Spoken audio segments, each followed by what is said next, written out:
کہ جیسے اللہ کی ربوبیت سے عالم کی کوئی شے خالی نہیں ہے، اسی طرح سے مصطفیٰ کی رحمت کے صاحبان سے بھی عالم کی کوئی شے باہر نہیں۔ حضور علیہ السلام ہی کی رحمت کا یہ فیضان ہے کہ اللہ رب العزت نے یہ مبارک اور مقدس راتیں ہمیں عطا فرمائیں۔ اچھا، اس ماہ مبارک کو جسے ماہ شعبان کہتے ہیں، اس ماہ شعبان کو جو فضیلت حاصل ہے وہ اسی نصف شعبان المعظم یعنی 15ویں شب کے سبب سے حاصل ہے۔ یہاں ہم اگر یہ کہنا چاہیں کہ یہ ماہ شعبان المعظم خاص طور پر آقا کائنات صلی اللہ علیہ وآلہ وسلم کی رحمت خاصہ کا ایک مظہر ہے تو یہ بات غلط نہ ہوگی۔ میں اس کی چند ایک آپ کو اشارے دینا چاہوں گا، جیسے مثال یوں لے لیجئے کہ اللہ رب العزت نے اس ماہ مبارک میں حضور علیہ السلام کو وہ اعزاز اور وہ فضیلت عطا فرمائی ہے کہ جو آج تک جاری و ساری ہے، قیامت تک جاری و ساری رہے گی۔ اس ماہ مبارک میں اللہ رب العزت نے محبوب کائنات صلی اللہ علیہ وسلم پر جو آیت درود ہے وہ نازل فرمایا، تو اس ماہ مبارک کو درود و سلام کا مہینہ بھی کہا جاتا ہے۔ سبحان اللہ۔ اب یہ نصف شعبان المعظم ہو یا پورا شعبان المعظم کا مہینہ ہو، اسے جہاں آپ مغفرت اور جہاں پر توبہ قبول کرنے والا مہینہ قرار دیتے ہیں، تو یہ مغفرت اور توبہ قبول کرنے والا مہینہ بعد میں بنا ہے۔ پہلے اس کی نسبت حضور علیہ السلام کے درود کے ساتھ ہوئی ہے۔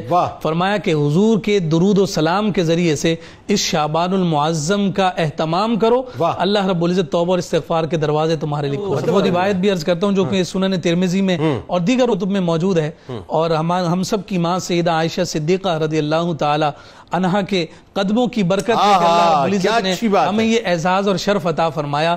ہماری عزتیں اس عظیم ماں کے قدموں پر قربان ہوں۔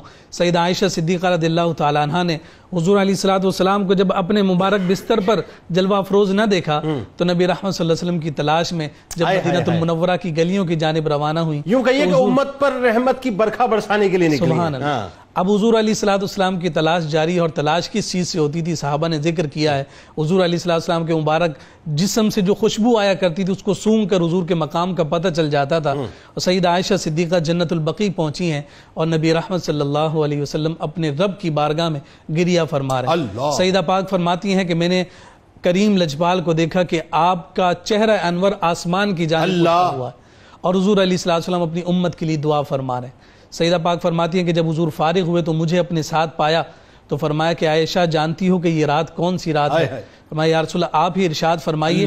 یہ اہتمام بقیع میں آ کر آپ نے فرمایا یقیناً عظمتوں والی رات ہے، تو آقا کائنات صلی اللہ علیہ وسلم سیدہ کائنات کو سیدہ پاک سیدہ عائشہ صدیقہ رضی اللہ تعالیٰ عنہ کو حضور علیہ السلام نے ارشاد فرمایا کہ یہ وہ بخشش اور مغفرت کی رات ہے کہ اللہ رب العزت قبیلہ بنی کلب کی بکریوں کے بالوں سے زیادہ اپنے جو ہے گناہگار بندوں کی بخشش اور مغفرت فرماتا ہے۔ ایک اور میں آپ کو اس ضمن میں عرض کرنا چاہتا ہوں جو تفسیر کشاف میں اس واقعے کو ذکر کیا گیا، فرمایا کہ یہ 15ویں شب حضور علیہ السلام کی رحمت خاصہ کا مظہر اس اعتبار سے بھی ہے کہ حضور کی شفاعت کامل ہوئی۔